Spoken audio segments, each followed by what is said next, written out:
샬롬. 2023년 10월 24일 화요일 감사 특별 새벽 기도회 기간입니다. 기도하겠습니다. 주님, 오늘도 주의 말씀으로 하루를 시작합니다. 사랑하는 주님, 오늘 주님의 사랑과 자비를 기다립니다. 주님의 긍휼하심과 인자하심을 기다립니다. 그러나 주님, 우리도 누군가에게 사랑과 자비의 통로가 되게 하여 주옵소서. 예수님의 이름으로 기도드립니다. 아멘. 오늘의 말씀은 욥기 1장입니다. 우스 땅에 욥이라 불리는 사람이 있었는데 그 사람은 온전하고 정직하여 하나님을 경외하며 악에서 떠난 자더라. 그에게 아들 7과 딸 3이 태어나니라.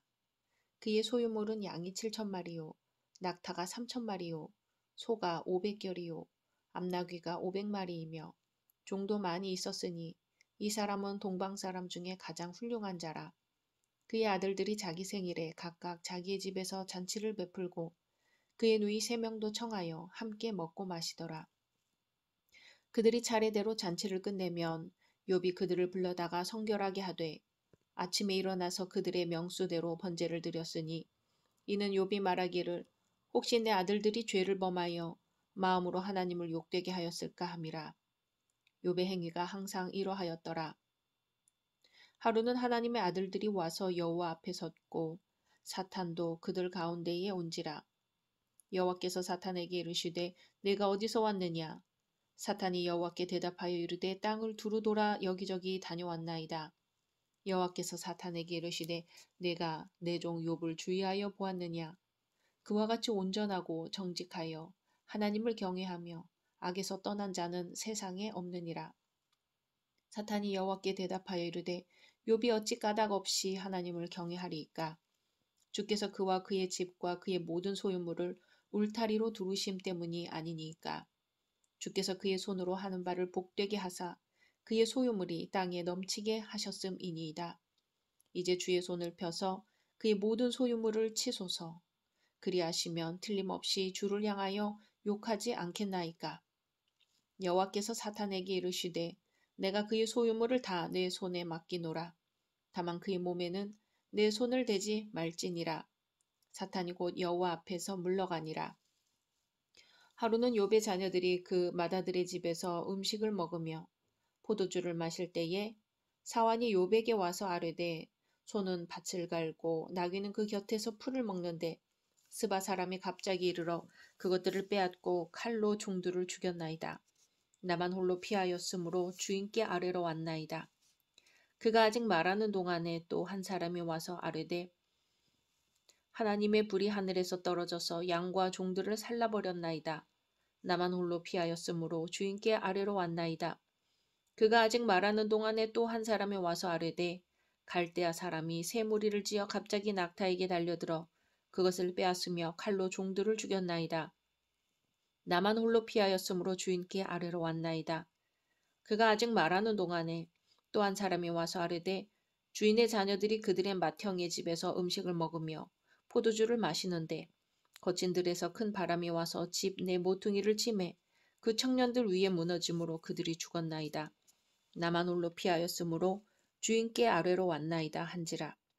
욥이 일어나 겉옷을 찢고 머리털을 밀고 땅에 엎드려 예배하며 이르되 내가 모태에서 알몸으로 나왔사온즉 또한 알몸이 그리로 돌아가올지라. 주신 이도 여호와시오 거두신 이도 여호와시오니 여호와의 이름이 찬송을 받으실지니이다 하고 이 모든 일에 욥이 범죄하지 아니하고 하나님을 향하여 원망하지 아니하니라. 아멘. 자랑스러운 한국인이 있고 자랑스러운 동문이나 동양 사람이 있습니다. 자랑하고 싶은 사람이 있다는 것은 행복이지요. 하나님도 자랑하고 싶은 사람이 있습니다. 바로 욥이라는 인물입니다. 욥은 에스겔 14장 14절에서 노아와 다니엘과 함께 하나님을 경외한 인물로 언급되고 있습니다. 욥은 한동안 상상을 초월하는 환난을 겪었고 후에 회복된 사람으로도 유명합니다. 욥은 고난이 회복된 후에도 140년을 살았고 가정의 제사장으로 제사를 지낸 것으로 보아 아브라함과 비슷한 시기의 인물일 것입니다. 하나님이 자랑하고 싶은 욥은 어떤 신앙인이었을까요? 성경은 1절에 욥의 인격과 신앙됨에 대해 말해줍니다. 1절 우스 땅에 욥이라 불리는 사람이 있었는데 그 사람은 온전하고 정직하여 하나님을 경외하며 악에서 떠난 자더라고 합니다. 그 사람은 온전하였습니다. 순수하고 완전하다는 의미지요. 그 사람은 또 정직했습니다. 그리고 하나님을 경외하는 사람이었습니다. 경외란 공경하면서 두려워한다는 말이죠. 경외는 신앙을 뜻합니다. 욥은 악에서 또 떠난 자였습니다. 악으로 악을 이기려 하지 않고 악을 미워하고 악을 피했다는 말입니다. 하나님은 이러한 욥을 자랑스러워 하셨습니다. 욥은 하나님으로부터 많은 복을 받은 사람이었습니다. 욥은 자녀의 복을 받았지요. 아들이 7, 딸이 3 있었습니다. 구약시대에는 자녀의 번성을 인간이 하나님께로부터 받는 복 중에 큰 복으로 여겼습니다. 시편 127편 3절에서 5절을 보면 자식은 여호와의 주신 기업이요 태의 열매는 그의 상급이로다. 젊은 자의 자식은 장사의 수중의 화살 같으니 이것이 그 전통에 가득한 자는 복되도다 했습니다. 3절에 보니까 그의 소유물은 양이 7,000마리요, 낙타가 3,000마리요, 소가 500결이요, 암나귀가 500마리며 종도 많이 있었으니 라고 합니다. 고대 유목민 사회에서는 가축의 수요에 따라 부를 평가했습니다. 또 그 집에 종이 몇 명인가로 평가했습니다. 욥은 경건한 신앙의 사람이었을 뿐 아니라 재물의 복도 받은 사람이었던 것이죠. 부와 재산은 그 자체로서는 결코 나쁜 것이 아닙니다. 그러나 물질 때문에 하나님이 뒷전이 되고 형제가 뒷전이 되고 돈을 제일로 사랑하는 것이 일만하게 뿌리가 되는 것입니다. 욥은 많은 재산을 소유했으면서도 그것에 마음을 두지 않았습니다. 욥은 선한 사람이었습니다. 3절에 이 사람은 동방 사람 중에 가장 훌륭한 자라고 했습니다. 그 지역 사회는 물론 당대의 탁월한 인물이었던 것이죠. 우스 땅에서 가장 믿음 좋은 사람, 가장 복을 받은 사람, 가장 존경을 받는 인물이었습니다. 욥이 큰 인물이 된 것은 그가 부자였던 데 있지 않고 그 인품이 지니는 권위에 있었습니다. 하나님께서 주신 은혜 때문이었죠. 하나님은 욥을 자랑스러워 하셨습니다. 아버지로서의 욥은 어땠을까요? 욥은 선한 아버지였습니다. 4절 5절에 보면 욥이 자식을 어떻게 사랑했는가를 보여줍니다. 많은 부모들이 자기 신앙에는 힘을 쓰면서도 자녀들의 신앙에는 소홀하기 쉽습니다. 많은 재산 관리를 하다 보면 자녀를 보살피는데 구멍이 나기 쉽습니다. 세상에서 명예를 얻고 인심을 잃지 않게 살려고 하다 보면 자녀에 대한 관심이 부족하기 쉽습니다. 그런데 욥은 자녀를 잘 돌보았습니다. 그러기에 형제의 화목을 이루었습니다. 10남매가 자기 생일이면 각각 자기 집에서 잔치를 베풀고 누이 셋도 초대하여 함께 먹고 마셨습니다. 형제 자매 간의 아픔도 함께 나누고 즐거움도 함께 나누었습니다. 욥은 그들을 위하여 기도하면서 자식을 사랑했습니다. 5절 말씀은 자녀를 돌보는 욥의 모습을 잘 보여줍니다. 그들이 차례대로 잔치를 끝내면 욥이 그들을 불러다가 성결하게 하되 아침에 일어나서 그들의 명수대로 번제를 드렸으니 이는 욥이 말하기를 혹시 내 아들들이 죄를 범하여 마음으로 하나님을 욕되게 하였을까 함이라. 욥의 행위가 항상 이러하였더라. 아멘. 그는 자녀들이 생일잔치가 끝나면 자식을 불러 성결하게 하였습니다. 자녀들을 예배에 참석시켰습니다. 욥이 자식을 시당으로 돌보았다는 것은 자녀들이 함께 예배를 드리도록 한 것입니다. 자식은 어디서 무엇을 하는지 버려두고 나만 경건히 예배드린다면 진정한 자식 사랑이 아닙니다. 욥은 그 자식들이 하나님 앞에서 순결하게 살도록 아버지로서의 책임을 다했습니다.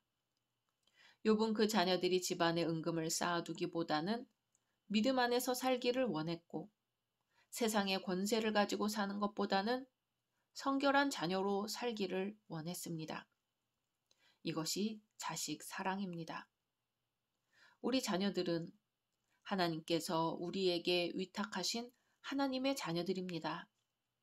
그래서 욥은 자신의 자녀들을 하나님의 자녀로 양육한 것입니다.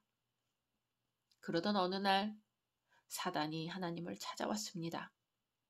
하나님께서는 사단에게 어디서 왔느냐고 물으셨죠. 사단은 땅에 두루 돌아 여기저기 다녀왔다고 대답하였습니다. 사단에게 하나님은 욥에 대해 칭찬하십니다. 그러자 사단은 하나님께 반론을 제기합니다. 사단은 욥을 시기하여 하나님께 말하기를 욥이 하나님을 경외하고 온전하고 정직하게 행하는 것은 하나님께서 그에게 복을 주셨기 때문이라는 겁니다. 욥의 신앙은 물질의 복 때문이라고 하는 것이죠. 사단은 자신의 목적을 이루기 위해 가장 잘 사용하는 방법 중 하나가 성도를 고난에 빠뜨리는 것입니다. 그래서 성도가 하나님 앞에 바로 행할 때에 복이 임하지만 고난도 함께 임하는 것입니다.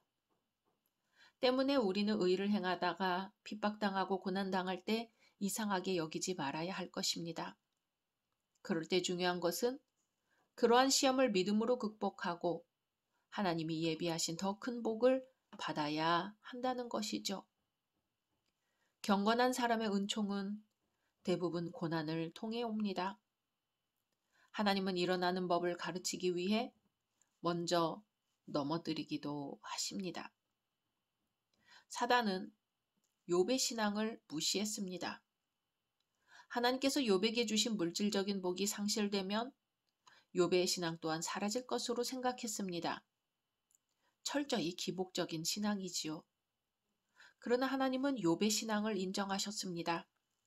욥의 신실함을 아셨기에 시험을 통해 그의 신앙을 사단에게 알리기를 원하셨습니다. 12절에 여호와께서 사단에게 이르시되 내가 그의 소유물을 다 내 손에 맡기노라. 다만 그의 몸에는 내 손을 대지 말지니라. 사탄이 곧 여호와 앞에서 물러가니라. 아멘. 사단은 무서워 보이지만 하나님 안에서만 역사할 수 있습니다. 성도는 이미 그리스도의 승리 안에서 사단의 권세에 대한 승리를 보장받았으므로 승리의 확신을 갖고 담대하게 싸워야 합니다. 이제 사단은 욥에게서 모든 것을 빼앗아가 버립니다. 앞으로 욥기에서 어떤 일이 벌어질까요? 오늘 한날의 삶 속에 우리의 삶이 하나님의 자랑이 되기를 원합니다. 우리의 신실함이 하나님께 인정받기를 원합니다. 사탄의 시험이 올지라도 이미 이기신 십자가의 능력으로 능히 이기게 하실 줄로 믿습니다. 각자 말씀 묵상하신 후 주기도문으로 마치겠습니다.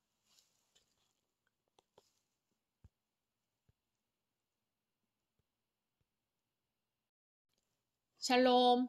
2023년 10월 25일 수요일 감사 특별 새벽 기도회 기간입니다. 기도하겠습니다. 주님, 오늘도 주의 말씀으로 하루를 시작합니다. 사랑하는 주님, 완연한 가을날 높은 하늘을 보며 우리도 높은 이상을 갖길 원합니다. 곡식이 익어가는 들판을 보며 우리도 열매 맺기를 원합니다. 무엇보다도 주님, 우리 안에 예수님이 살아계셔서 우리를 인도하고 계심을 감사하게 하소서. 예수님의 이름으로 기도드립니다. 아멘. 오늘의 말씀은 욥기 2장입니다. 또 하루는 하나님의 아들들이 와서 여호와 앞에 서고 사탄도 그들 가운데에 와서 여호와 앞에 서니 여호와께서 사탄에게 이르시되 내가 어디서 왔느냐? 사탄이 여호와께 대답하여 이르되 땅을 두루 돌아 여기저기 다녀왔나이다. 여호와께서 사탄에게 이르시되 내가 내 종 욥을 주의하여 보았느냐? 그와 같이 온전하고 정직하여 하나님을 경외하며 악에서 떠난 자가 세상에 없느니라. 내가 나를 충동하여 까닭없이 그를 지게 하였어도 그가 여전히 자기의 온전함을 굳게 지켰느니라. 사탄이 여호와께 대답하여 이르되 가죽으로 가죽을 바꾸오니 사람이 그의 모든 소유물로 자기의 생명을 바꾸올지라. 이제 주의 손을 펴서 그의 뼈와 살을 치소서. 그리하시면 틀림없이 주를 향하여 욕하지 않겠나이까. 여호와께서 사탄에게 이르시되 내가 그를 내 손에 맡기노라. 다만 그의 생명은 해하지 말지니라. 사탄이 이에 여호와 앞에서 물러가서 욥을 쳐서 그의 발바닥에서 정수리까지 종기가 나게 한지라.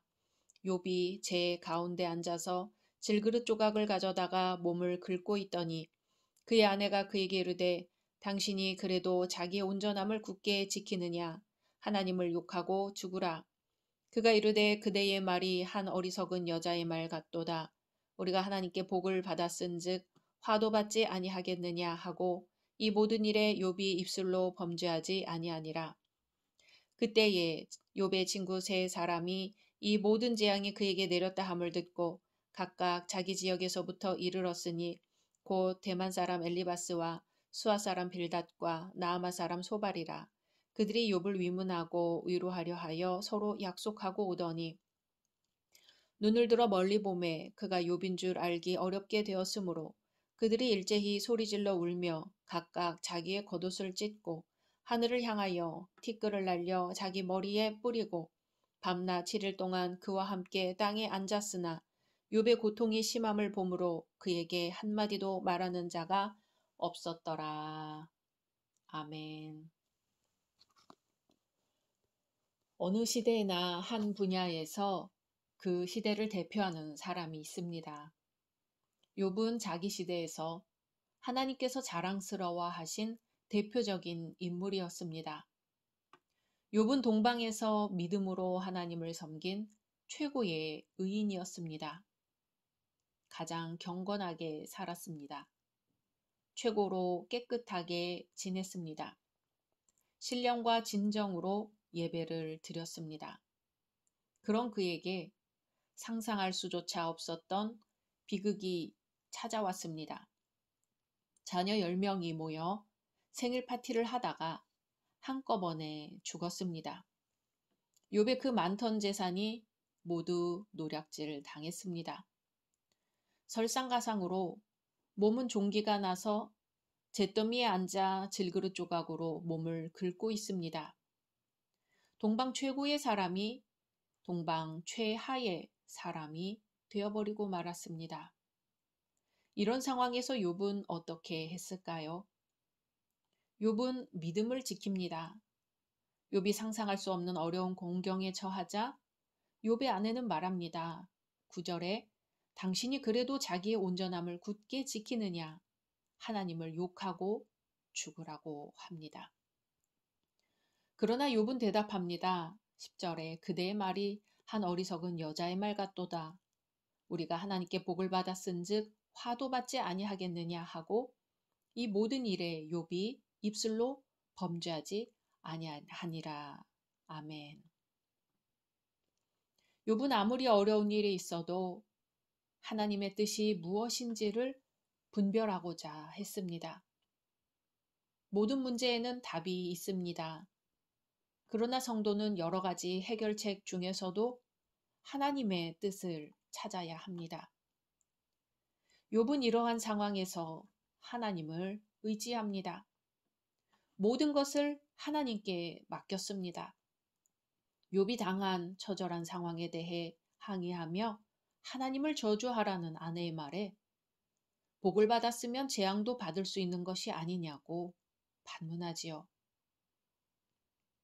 하나님이 하시는 대로 맡겨야 하지 않겠냐는 것입니다. 주신 분이 여호와시요 거두신 분도 여호와시라는 것입니다.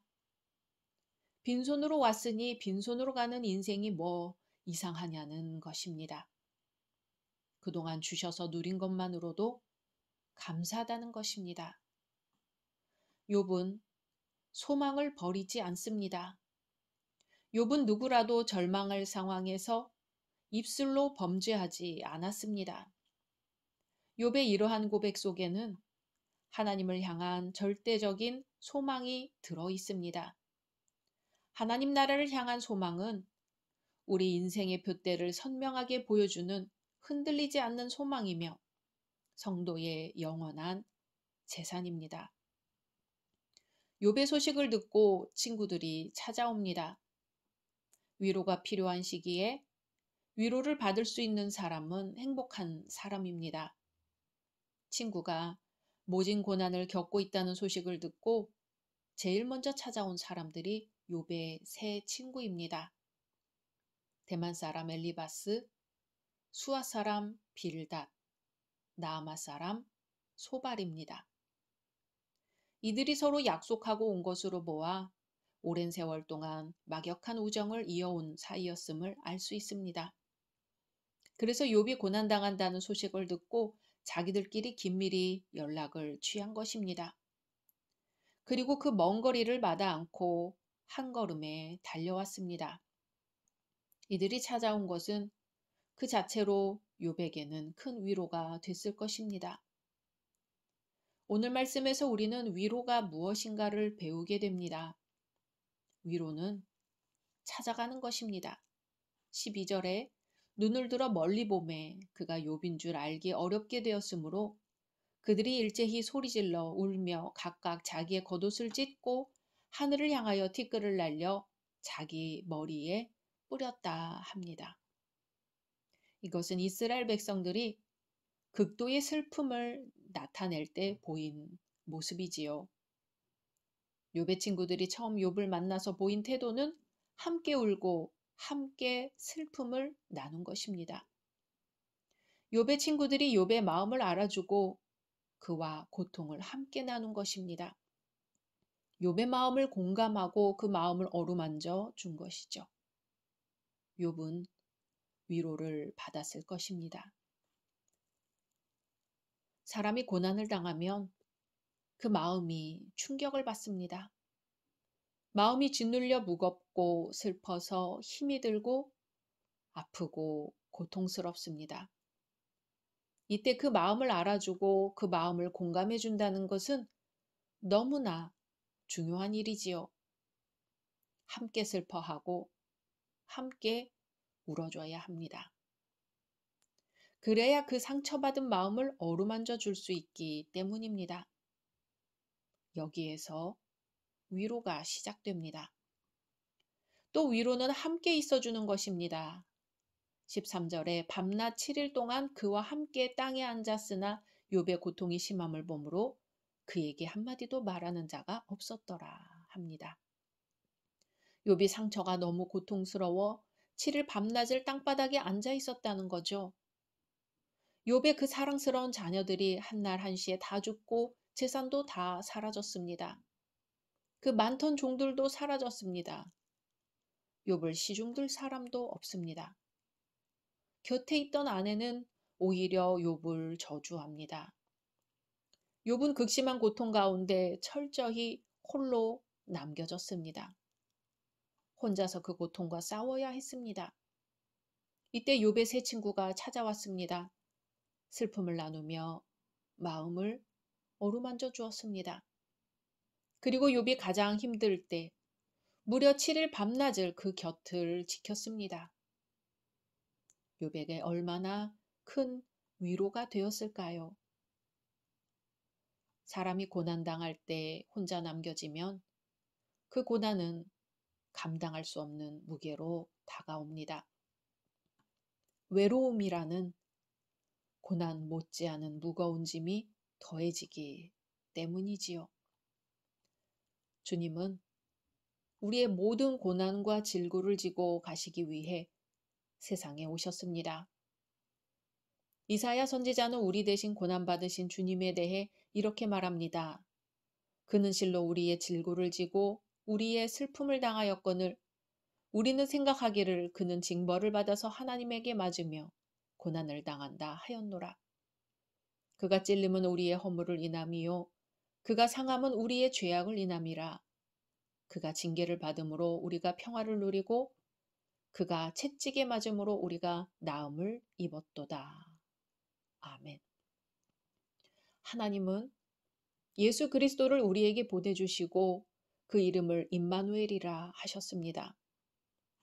임마누엘은 하나님께서 우리와 함께 하신다는 뜻이지요.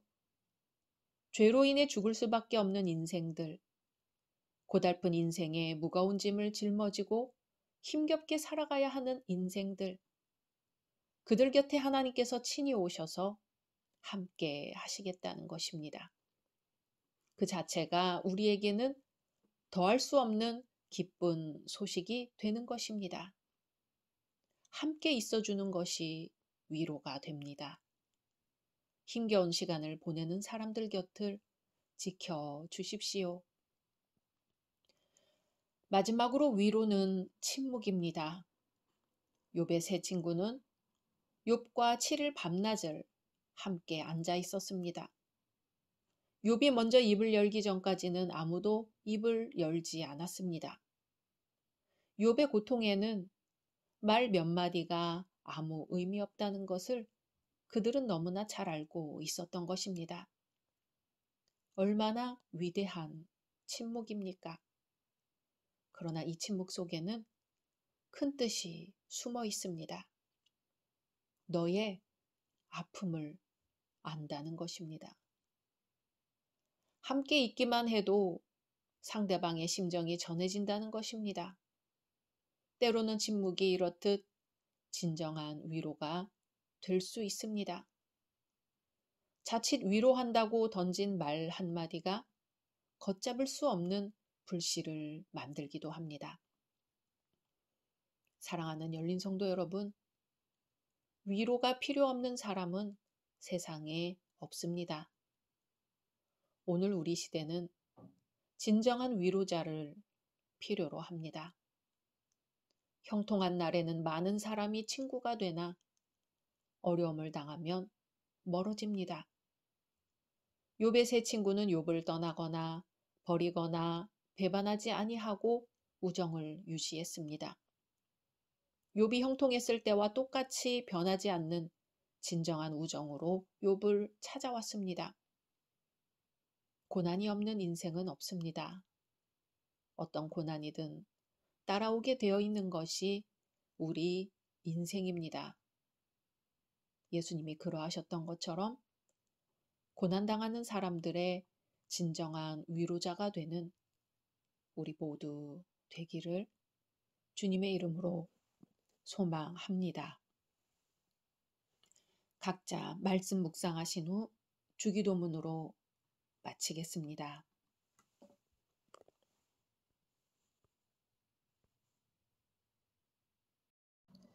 샬롬.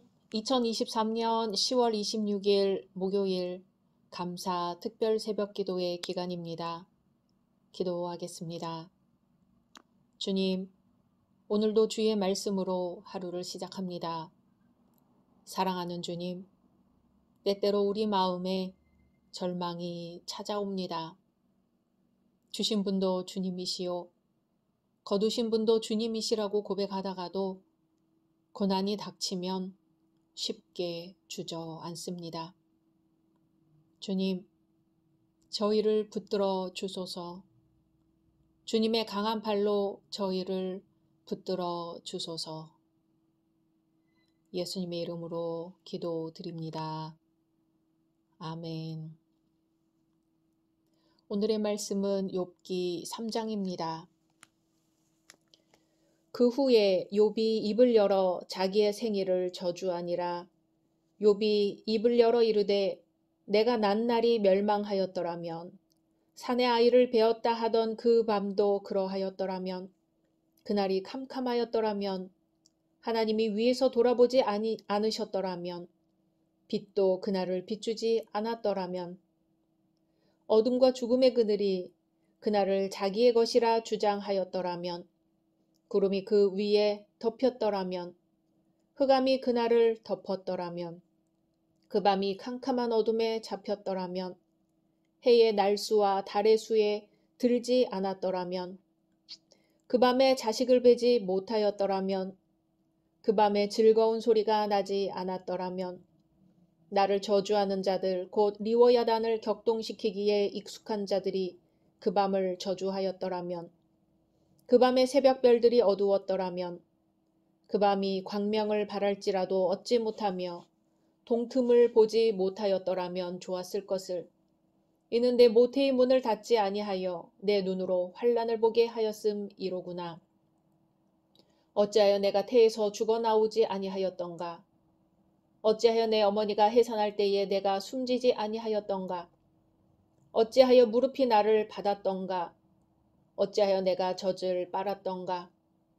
그렇지 아니하였던들 이제는 내가 평안히 누워서 자고 쉬었을 것이니, 자기를 위하여 폐허를 일으킨 세상 임금들과 모사들과 함께 있었을 것이요, 혹시 금을 가지며 은으로 집을 채운 고관들과 함께 있었을 것이며, 또는 낙태되어 땅에 묻힌 아이처럼 나는 존재하지 않았겠고 빛을 보지 못한 아이들 같았을 것이라. 거기서는 악한 자가 소유를 그치며, 거기서는 피곤한 자가 쉼을 얻으며, 거기서는 갇힌 자가 다 함께 평안히 있어 감독자의 호통 소리를 듣지 아니하며, 거기서는 작은 자와 큰 자가 함께 있고 종이 상전에게서 놓이느니라. 어찌하여 고난 당하는 자에게 빛을 주셨으며 마음이 아픈 자에게 생명을 주셨는고.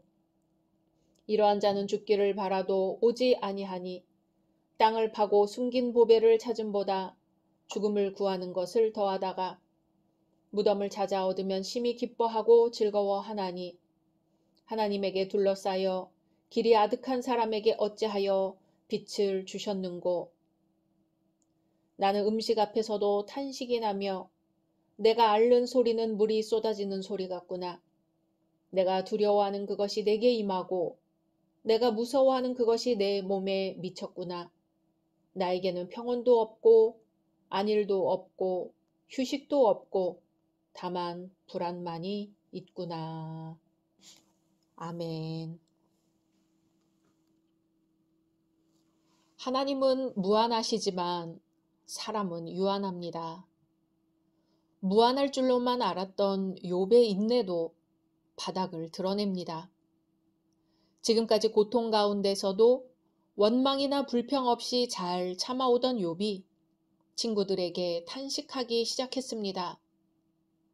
1장 21절에서 욥은 주신 자도 여호와시오, 거두신 이도 여호와시오니 여호와의 이름이 찬송을 받으실지니이다 라고 했고요. 2장 10절에서는 우리가 하나님께 복을 받았은즉 화도 받지 아니하겠느냐 하고 이 모든 일에 욥이 입술로 범죄하지 아니하니라고 했습니다. 혼자 있을 때는 잘 참아오던 욥입니다. 친구들이 위로하기 위해 먼 곳으로부터 찾아와 머리에 티끌을 쓰고 함께 땅에 앉아 아무 말 없이 슬픔을 같이 한 7일 동안도 인내하던 욥입니다. 그런 그가 탄식하기 시작합니다. 욥기 전체를 보면 욥은 경건하고 인내심이 강한 사람이지요. 그러나 이렇듯 탄식할 수밖에 없는 인간이었습니다. 이것이 인간이며 그러기에 하나님의 도우심이 필요합니다. 오늘 본문 1절에 욥은 차라리 출생하지 아니했더라면 좋았을 것이라고 합니다. 출생 자체를 저주하고 있습니다. 출생부터 인생은 고생을 동반하지요. 인생은 고난을 통해 성장하기 때문입니다. 그러나 본문에서 욥은 환난을 견디다 못해 자신의 생명을 저주합니다. 이런 욥의 모습은 그동안 믿음을 지켰던 모습과는 전혀 다른 사람의 모습입니다. 제정신이 아닌 것처럼 말하고 있습니다. 사실 신앙심이 돈독한 사람들도 간혹 불신앙적인 말을 할 때가 있습니다. 욥이 외치는 탄식은 자신을 학대하는 말이었습니다. 한탄하는 말이었습니다. 그럼에도 불구하고 욥의 행위는 결코 옳지는 않습니다. 욥을 창조하신 분이 하나님이시기 때문입니다. 직접적으로는 아니지만 욥의 이러한 탄식은 결과적으로 하나님에 대한 항의이기 때문입니다. 그런 면에서 욥은 사려 깊고 경건한 사람으로서 취할 수 없는 행동을 한 것입니다. 그만큼 욥의 고통이 컸기 때문이죠. 극심한 마음의 고통은 사람으로 하여금 인내심을 잃게 만듭니다. 고통을 당하는 사람들은 을에 불평을 하게 되고 삶이 하루빨리 끝나버렸으면 합니다. 그래서 얼른 천국에 갔으면 합니다. 혹은 자신이 차라리 태어나지 않았더라면 이 고생은 하지 않았을 것이라고 탄식합니다. 그리고 이것이 지나치면 자신의 몸을 해하고 나아가 자신의 생명을 포기하려고까지 합니다. 그 결과 자신은 물론 주변 사람들까지 큰 상처를 입히는 경우가 있는 것이죠. 하나님이 인정한 노아도 순간적인 분노 때문에 큰 화를 당했습니다. 어느 날 술에 취해 벌거벗고 자는 노아의 모습을 그 아들 함이 목격하고는 놀렸습니다. 잠에서 깨어나 이 사실을 알게 된 노아가 함을 저주합니다. 함의 행위를 잘했다고 할 수 없는 것처럼 노아의 저주 행위 또한 잘했다고 할 수는 없지요. 함을 불러 교육하며 타일렀어야 마땅합니다. 그런데 노아는 화난 김에 아들을 저주했고 노아의 저주처럼 함의 후손은 후에 저주받은 족속이 되었습니다. 성도는 어떠한 고통과 환난 속에서도 하나님을 원망하거나 주변 사람을 탓해서는 안 됩니다. 하나님께서 인간을 이 땅에 보내실 때는 각자 존귀한 의무를 주셨고 특히 하나님의 부르심을 받은 자는 더욱 그렇습니다. 욥이 당한 상황을 보면 우리는 이해가 가기도 합니다. 그 많던 재산, 잘 자란 자녀들이 하루아침에 사라졌으니 욥의 심정이 오죽했을까요? 그럼에도 절망은 성도의 것이 아닙니다. 욥은 이제 두려움을 고백합니다. 25절, 26절에 내가 두려워하는 그것이 내게 임하고 내가 무서워하는 그것이 내 몸에 미쳤구나. 나에게는 평온도 없고 안일도 없고 휴식도 없고 다만 불안만이 있구나. 아멘. 두려움은 누구에게나 있습니다. 두려움은 선한 일을 시도하지 못하게 합니다. 하나님의 일을 주저하게 합니다. 그래도 성도는 두려움을 걷어내야 합니다. 기도로 두려움을 걷어내야 합니다. 다윗은 늘 두려움이 있었습니다. 자기를 죽이려는 자의 발자국 소리를 들으며 불안하게 지냈습니다. 그러면서도 두려워하지 않은 것은 기도 때문입니다. 두려움이 엄습할 때 다윗은 기도하며 하나님 안에 있었습니다. 생일에 대해서 한번 생각해 볼까요? 요즘 초등학교 아이들의 생일 잔치는 어른 잔치 못지않게 성대합니다. 같은 반에 있는 친한 친구들을 불러서 치르는 잔치는 일단 규모 면에서 만만치 않습니다. 많게는 거의 반 전체라고 할 수 있는 수의 아이들이 오기도 하지요. 미리 부모가 조절을 하여 술을 줄이면 다행이지만 그렇지 않은 경우에는 졸지에 동네 잔치를 벌이는 상황이 되기도 합니다. 생일잔치에 드는 음식값도 만만치 않습니다. 신앙을 갖고 성장하면서 우리는 생일의 의미를 좀 다르게 보게 됩니다. 생일은 축하받는 날이 아니라 자신을 낳아주신 어머니께 감사하는 날이라는 것을 깨닫게 되는 것이지요. 생일에 선물을 받고 축하를 받는 것에만 관심을 가졌는데 자신을 낳느라 하루 종일 산고를 치렀을 어머니를 떠올리게 되는 것입니다. 생일에 먹는 미역국은 어머니를 기억하라는 뜻일 것입니다. 나아가 우리를 만들어주신 하나님께서 우리 한 사람 한 사람에게 얼마나 큰 애정을 가지고 계신지, 우리 한 사람 한 사람의 생명이 얼마나 성스럽고 귀한 것인지를 조금씩 깨달아 가게 됩니다. 그러면서 내 아이의 생일에는 귀한 생명을 허락하신 하나님께 특별히 감사하는 마음이 생기고 아이를 위해 축복 기도를 올리기도 합니다. 그날의 상고를 떠올리고는 그런 특별한 경험을 주신 하나님께 감사하며 생명 탄생의 신비로움에 새삼 감동하기도 합니다. 생일은 창조주 하나님의 역사와 우리 인간의 만남이 이루어진 날인 것이죠. 하지만 이 땅에는 생일을 기뻐하지 못하고 한스러워하는 이들도 있습니다. 자신이 세상에 왜 태어났는지, 왜 태어나서 이 고통을 당해야 하는지, 왜 태어나서 이런 후회스러운 삶을 살게 되었는지 원망스럽기만 한 것입니다. 하나님의 특별한 신뢰와 은혜를 받았던 욥도 그중 하나였지요. 평안할 때도 혹시나 하나님께 범죄할까 봐 늘 신중하던 욥이 자녀와 재산을 잃고 온몸에 종기가 나고 진물이 흘러 견딜 수 없을 만큼 큰 고통 가운데 있게 되었을 때에는 마침내 자신이 태어난 날을 저주하기에 이른 것입니다. 욥은 자신의 생일에 대해 그날에 해가 뜨지 않았더라면 얼마나 좋았을까? 어머니의 태에서 왜 죽지 못했던가? 어머니에게서 태어날 때 왜 죽지 못했던가라고 저주하면서 자기의 고통이 얼마나 극심한지를 말하고 있습니다. 감사의 제목이던 생일이 이제는 저주스러운 날이 되어버린 것이죠. 모든 사람들에게 생일이 감사의 날이 되기를 소망합니다. 생명을 주신 것에 감사하고 앞으로의 시간들에 소망을 가질 수 있는 날이 되기를 소망합니다.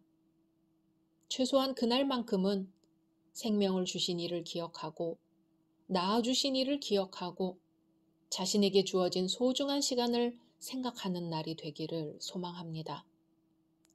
아무도 돌보는 이 없이 홀로 생일을 맞는 아이들도 없기를 소망합니다.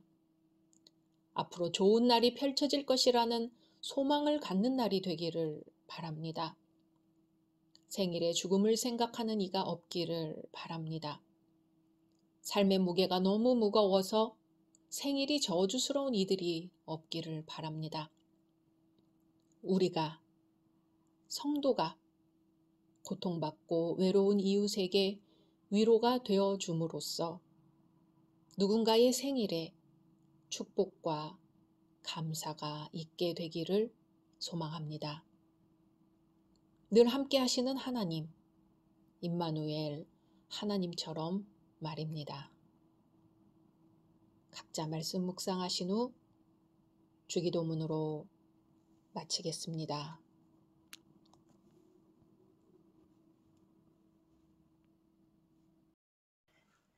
샬롬. 2023년 10월 27일 금요일 감사 특별 새벽 기도회 기간입니다. 기도하겠습니다. 주님, 오늘도 주의 말씀으로 하루를 시작합니다. 사랑하는 주님, 우리는 사랑마저 계산하는 시대에 살아가고 있습니다.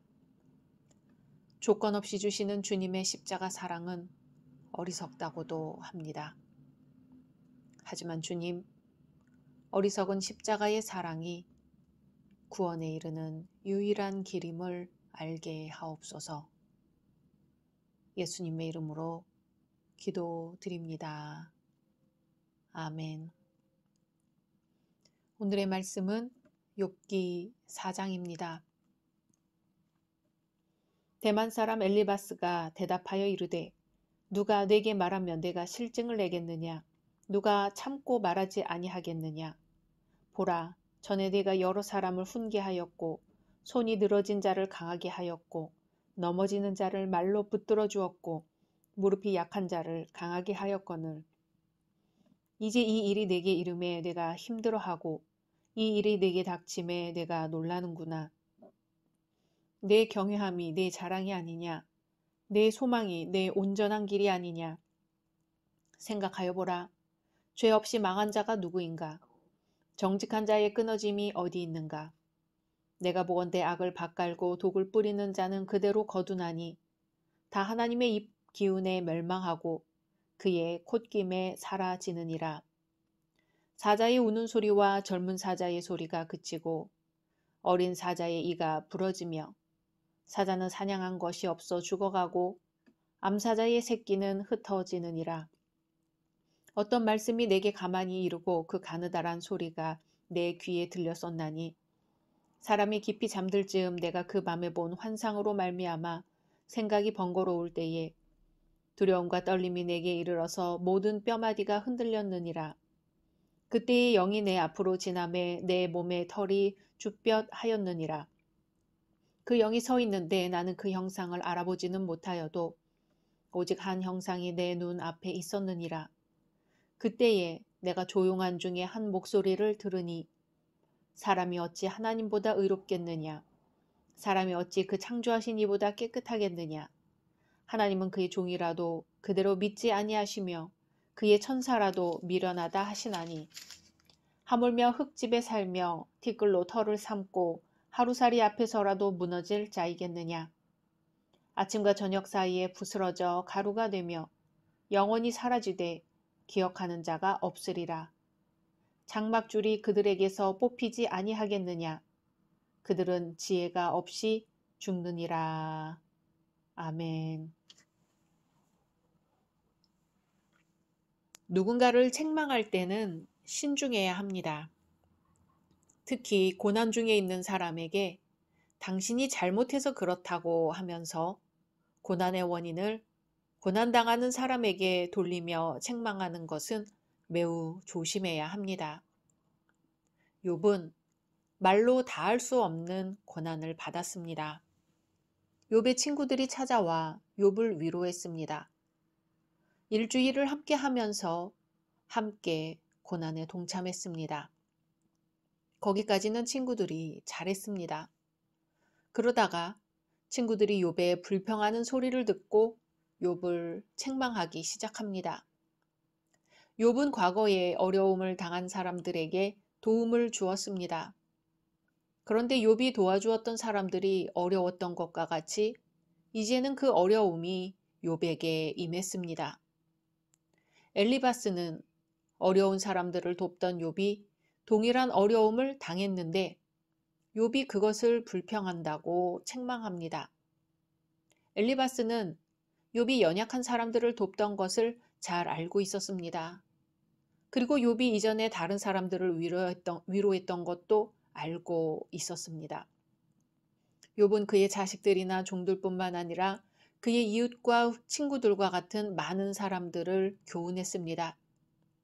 욥은 누군가 죄 가운데 빠지려 하거나 고통받는 사람을 만나기만 하면 그들을 붙들어 주었습니다. 사람들로 하여금 유혹을 물리칠 수 있도록 힘을 더하여 주었습니다. 그들의 짐을 덜어주며 괴로움을 당하는 양심을 위로하였습니다. 욥의 친구들은 욥이 그런 선한 일에 앞장서는 사람이었다는 사실을 잘 알고 있었습니다. 그런데 정작 그 어려움이 욥 본인에게 닥치자 욥은 낙심했고 탄식했습니다. 그리고 엘리바스는 그런 욥을 책망하는 겁니다. 엘리바스는 욥이 당하는 고난을 욥의 잘못으로 돌렸습니다. 만일 엘리바스가 욥의 고통을 진심으로 이해했더라면 욥을 비난하는 대신 그 일이 너를 쳐서 상하게 했으나 내가 도와줄 테니 일어서자 했을 것입니다. 그러나 엘리바스는 욥의 환난을 충분히 공감하지 못했습니다. 그리하여 그 일이 내게 당함에 내가 그것을 이겨내지 못하는구나 라고 말한 것입니다. 엘리바스는 내가 지나치게 답답해하고 있구나. 내가 급하다고 이성을 잃었구나. 내가 정신 나간 사람처럼 말하고는 내가 무슨 말을 했는지 모르고 있구나 라고 하면서 욥을 공격합니다. 일반적으로 우리는 깊은 고통 속에 있는 사람들에게는 감정이 추슬러질 만큼의 여유를 주어야 합니다. 그리고 고난받는 사람들이 말한 것을 너그럽게 받아들여야 합니다. 엘리바스는 이 환란이 있기 이전부터 있었던 욥의 일반적인 성품에 대해서도 책망합니다. 엘리바스는 욥이 이전에 한 신앙 고백이 지금은 마치 모두 소용이 없게 되었고 거짓임이 드러나기라도 한 것처럼 욥을 책망합니다. 누구든지 책망이 필요한 경우가 있지요. 그러나 엘리바스가 욥을 책망하는 것은 경우에 합당하지 않습니다. 엘리바스는 인간의 고통이 죄로 인한 것이라 생각했습니다. 그러나 모든 고난이 한결같이 죄의 결과로 오는 것은 아닙니다. 더욱이 욥의 현재의 고난은 죄로 말미암아 온 것이 아닙니다. 그런데도 엘리바스는 보응의 논리에 의해서 고난은 반드시 죄와 직접적인 관계가 있다고 잘못 생각하였던 것입니다. 먼 곳에서 욥을 찾아온 것은 그의 고통을 위로하기 위해서였지만 막상 욥의 탄식을 듣고 나니 위로보다 책망이 앞섰습니다. 그래서 욥을 정죄합니다. 이어 엘리바스는 자신이 환상을 본 것을 이야기합니다. 12절에 어떤 말씀이 내게 가만히 이르고 그 가는 나란 소리가 내 귀에 들렸었나니. 아멘. 엘리바스는 고요한 시간에 임하는 하나님의 은혜를 맞아들일 준비가 되어 있는 사람이었던 것 같습니다. 그것은 두려움으로부터 시작됩니다. 엘리바스는 14절에 두려움과 떨림이 내게 이르러서 라고 합니다. 하나님에 대한 거룩한 두려움과 경외감이 그의 영 위에 임하였기에 나타난 현상이죠. 그때 하나님의 사자는 영이었는데 엘리바스에게 환상을 전합니다. 한 형상이 그의 눈앞에 있었는데 엘리바스는 그것을 눈으로 보았습니다. 그러나 확실치는 않았던 것 같습니다. 16절에 그 영이 서 있는데 나는 그 형상을 알아보지는 못하여도 오직 한 형상이 내 눈앞에 있었느니라. 그때 내가 조용한 중에 한 목소리를 들으니. 아멘. 영적인 세계는 육적인 세계를 사는 사람들에게 감추어져 있습니다. 그러나 영적인 사람들도 영적인 세계를 완전히 아는 것은 아닙니다.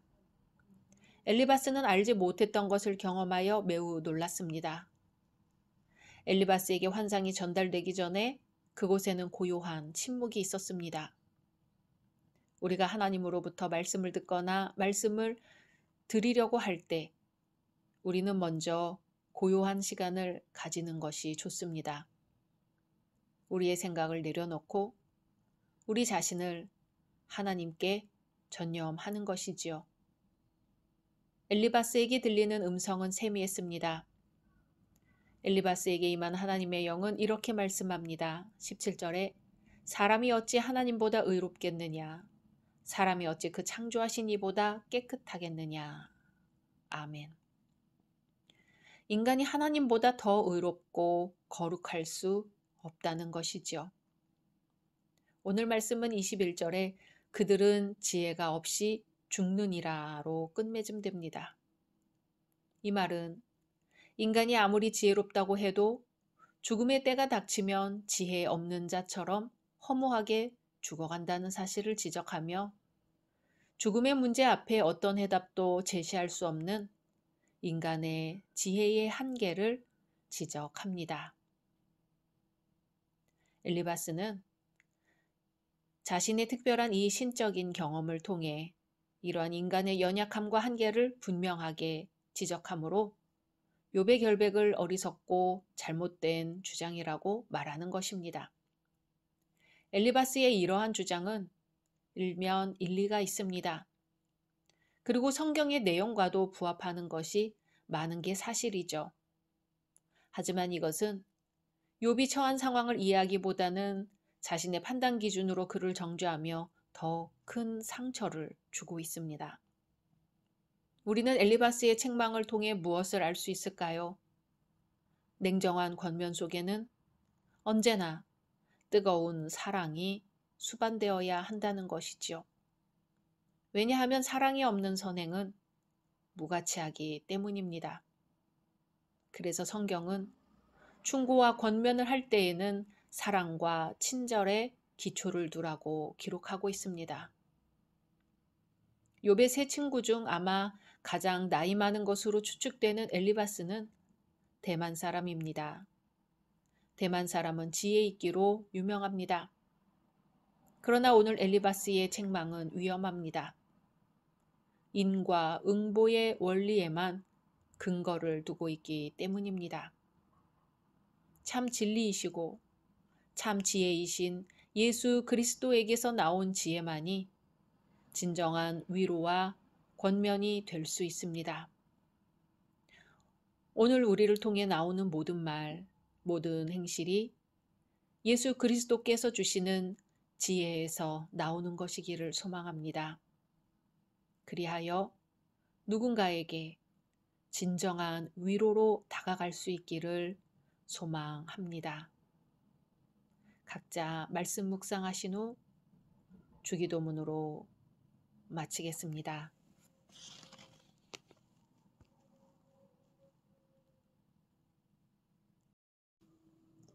샬롬. 2023년 10월 28일 토요일 감사 특별 새벽기도회 기간입니다. 기도하겠습니다. 주님, 오늘도 주의 말씀으로 하루를 시작합니다. 사랑하는 주님, 오늘 한 걸음 주님께로 나아갑니다. 또 한 걸음 주님께로 나아갑니다.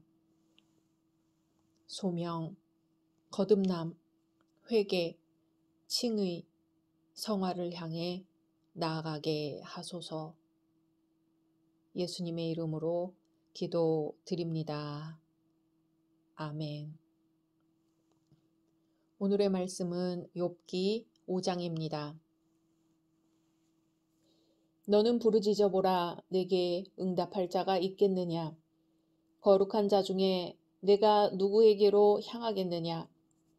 분노가 미련한 자를 죽이고 시기가 어리석은 자를 멸하느니라.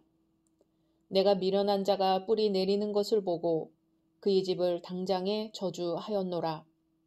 그의 자식들은 구원에서 멀고 성문에서 억눌리나 구하는 자가 없으며 그가 추수한 것은 줄인 자가 먹되 덫에 걸린 것도 빼앗으며 올무가 그의 재산을 향하여 입을 벌리느니라. 재난은 티끌에서 일어나는 것이 아니며 고생은 흙에서 나는 것이 아니니라.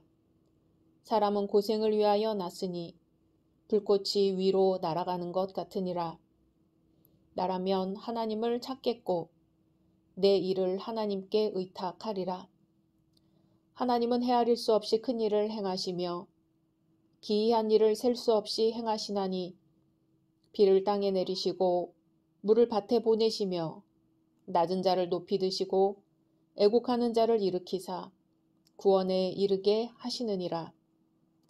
하나님은 교활한 자의 계교를 꺾으사 그들의 손이 성공하지 못하게 하시며 지혜로운 자가 자기의 계략에 빠지게 하시며 간교한 자의 계략을 무너뜨리심으로 그들은 낮에도 어두움을 만나고 대낮에도 더듬기를 밤과 같이 하느니라.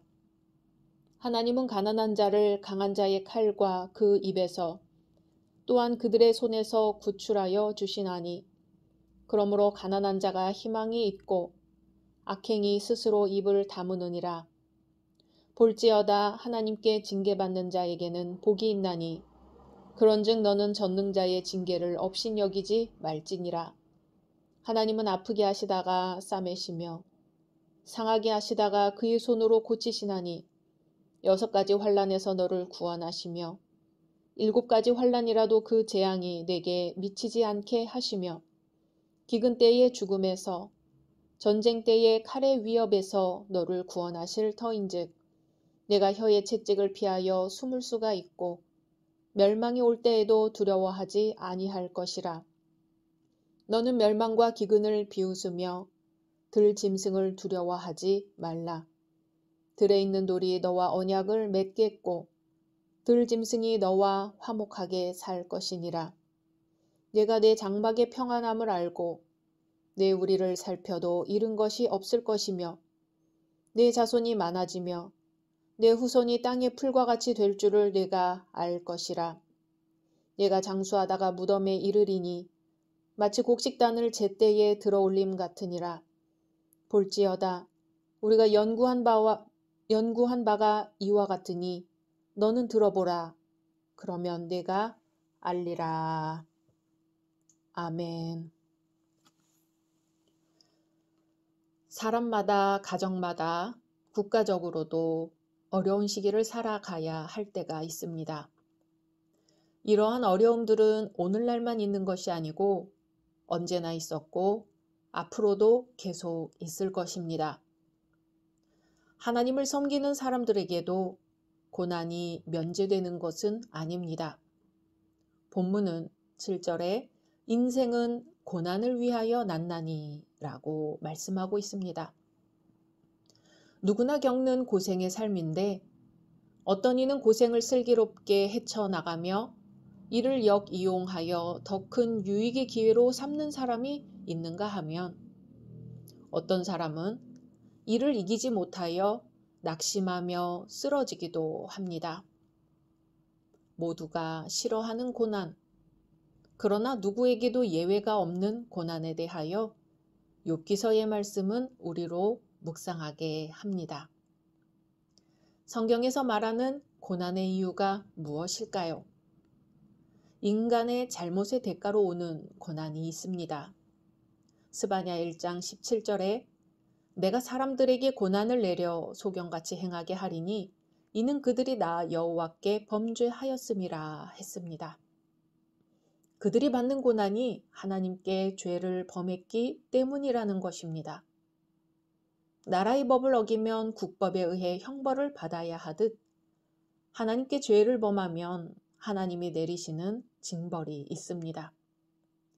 예레미야 애가 5장 7절에는 우리 열조는 범죄하고 없어졌고 우리는 그 죄악을 담당하였나이다 하며 탄식합니다. 하나님의 뜻을 거역하며 범죄한 조상들 때문에 나라가 멸망을 당했습니다. 범죄하면 하나님의 진노가 후대에까지 이르게 되는 것이지요. 이렇듯 고난이 인간의 잘못으로 오는 것은 사실입니다. 그러나 고난이 인간의 잘못으로만 오는 것은 아닙니다. 나의 부족한 부분을 채우며 나의 연약한 면을 강하게 하시려는 뜻의 고난이 있는 것이죠. 23장 10절에 나의 가는 길을 오직 그가 아시나니 그가 나를 단련하신 후에는 내가 정금같이 나오리라 했습니다. 금광에서 캐낸 광석 자체로는 별 가치가 없습니다. 뜨거운 용광로를 거친 후 비로소 순금이 되어 금의 가치를 인정받게 됩니다. 사람들에게도 이런 일반적인 법칙이 적용됩니다. 시편 119편 67절에 고난당하기 전에는 내가 그릇 행하였더니 이제는 주의 말씀을 지키나이다 라고 했습니다. 히브리서 2장 10절에는 고난으로 말미암아 온전케 하심이 합당하도다 라고 했습니다. 고난을 통해 사람다운 사람으로 가다듬어져 간다는 것이죠. 온전한 것은 모두가 고난을 통해 얻어집니다. 높은 수준의 지식은 밤잠을 새우며 책과 씨름하는 고난의 날들을 통해 주어지는 것입니다. 그렇다면 고난받을 때 어떻게 해야 할까요? 고난받는 것을 즐거워하라고 합니다. 베드로전서 4장 12절 13절에 사랑하는 자들아 너희를 시련하려고 오는 불시험을 이상한 일 당하는 것 같이 이상히 여기지 말고 오직 너희가 그리스도의 고난에 참여하는 것으로 즐거워하라. 이는 그의 영광을 나타내실 때에 너희도 즐거워하고 기뻐하게 하려 함이라 했습니다. 이것은 사도 베드로가 초대교회의 성도들이 하나님을 섬기는 신앙으로 인해 박해를 받고 있을 때 그들을 권면한 말씀입니다. 예수님도 말씀하시길 의를 위하여 핍박을 받은 자는 복이 있나니 천국이 저희 것임이라.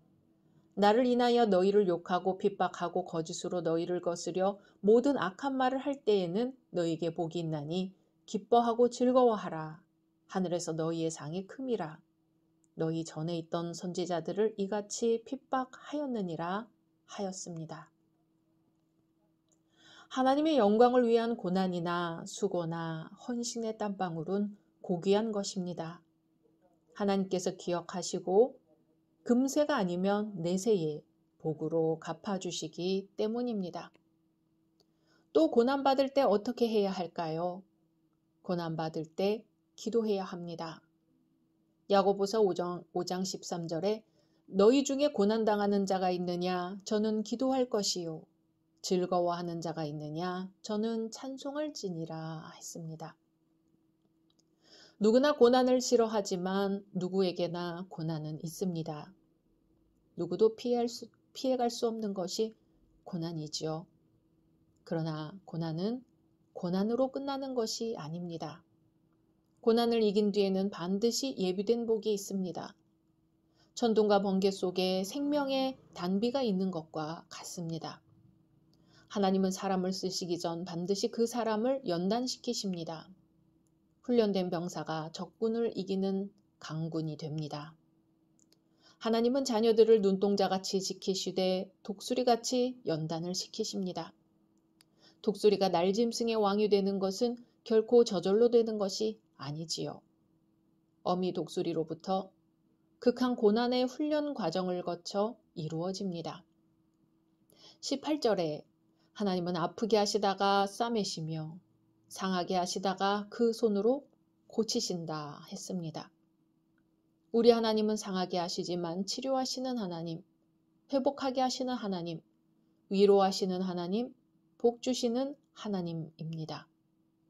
19절에 6가지 환난에서 너를 구원하시며 7가지 환난이라도 그 재앙이 내게 미치지 않게 하시며 아멘. 하나님은 궁극적으로 구원하여 주신다는 내용입니다. 6가지 환난이나 7가지 환난같이 이루 셀 수 없는 아픔과 상처를 받았을지라도 하나님의 마음과 하나님의 손이 그 아픔과 상처를 치료해 주지 못할 것이 전혀 없다는 말씀입니다. 20절에서 27절은 하나님의 회복하심을 열거합니다. 기근 때에 죽음에서 건지십니다. 전쟁 때에 칼의 위협에서 구원하십니다. 우리를 해치려는 자들의 혀의 채찍을 피하여 숨겨주십니다. 멸망이 올 때에도 구원해 주시기에 두려워하지 않습니다. 하나님의 구원을 인하여 멸망과 기근을 비웃을 것입니다. 하나님의 보호하심으로 들짐승을 두려워하지 않을 것입니다. 들에 있는 돌이 우리와 언약을 맺겠고 들짐승이 우리와 화친할 것입니다. 하나님의 은혜로 장막이 평안할 것입니다. 우리를 살펴도 잃은 것이 없을 것입니다. 자손이 많아지며 후손이 땅의 풀과 같이 될 것입니다. 강건하게 장수할 것입니다. 물론 이 내용들은 엘리바스가 욥에게 한 말입니다만 하나님께서 욥을 그리고 우리 인생을 그렇게 치료하시고 보호하시고 복 주십니다. 그리고 욥은 지금 상할 대로 상한 처지에 있지만 결과적으로 위의 말씀처럼 되었습니다. 23장 10절에 나의 가는 길을 오직 그가 아시나니 그가 나를 단련하신 후에는 내가 정금같이 나오리라고 한 그대로 되었습니다. 그래서 욥은 42장 5절에 내가 주께 대하여 귀로 듣기만 하였사오나 이제는 눈으로 주를 배움나이다 하고 고백합니다. 욥은 처절한 상함을 통해 정금 같은 보배로운 믿음을 얻게 되었습니다. 사랑하는 열린 성도 여러분, 하나님은 아프게 하시고 상하게 하시다가도 고치시는 분입니다. 하나님이 상하게 하시다가 그 손으로 고쳐주심을 받는 사람은 복이 있는 사람입니다. 그래서 하나님께 징계받는 자가 복된 것입니다. 하나님의 징계를 받는 자는 하나님의 미움을 받는 것이 아니라 사랑받는 자, 선택받은 자이기 때문입니다. 하나님의 징계를 받는 자가 하나님의 자녀이기 때문입니다. 하나님이 아프게 하시고 상하게 하시다가 고치시는 은혜가 충만하시길 소망합니다. 각자 말씀 묵상하신 후 주기도문으로 마치겠습니다.